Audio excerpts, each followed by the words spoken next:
नमस्कार मंडळी. तर आपल्याला कोणतीही गोष्ट शिकायला काय करावं लागतं? त्या गोष्टीची माहिती पाहिजे.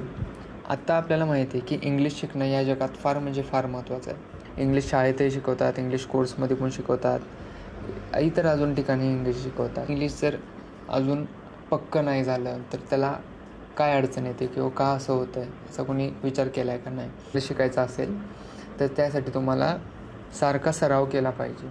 मी काही असे व्हिडिओज टाकणार आहे ज्यामध्ये 2 व्यक्तींच्यामधलं कन्व्हर्जेशन असेल किंवा 2पेक्षा जास्त व्यक्तींच्यामधलं कन्व्हर्जेशन असेल.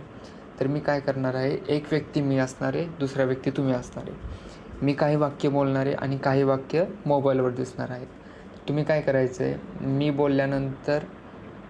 मी एक वाक्य बोलल्यानंतर तुम्ही पुढचं वाक्य बोलायचं जे स्क्रीनवर आहे. त्यानंतर नक्कीच म्हणजे नक्की पक्कं होऊन जाईल, ज्याच्यामुळं आपल्या इंग्लिशचा सराव होईल. आपल्याला माहिती आहे आपण सतत मोबाईलवर असतो, काही ना काहीतरी बघत असतो. तर माझं काय म्हणणं आहे की तुम्ही हे जरी व्हिडिओज पाहिले, तुमचं इंग्लिश चांगलं पक्कं होऊ शकतं. आपल्याला ही जी वाक्य आहेत ती तुमच्या नेहमीच्या डेली लाईफमध्ये कुठं ना कुठं त्याचा वापर झाला पाहिजे. तुमच्या मित्रांसोबत बोलताय, तुमच्या फॅमिलीसोबत बोलताय, ते काही शब्द किंवा काही छोटे छोटे वाक्य कशी वापरता येतील त्या पर्सनसोबत,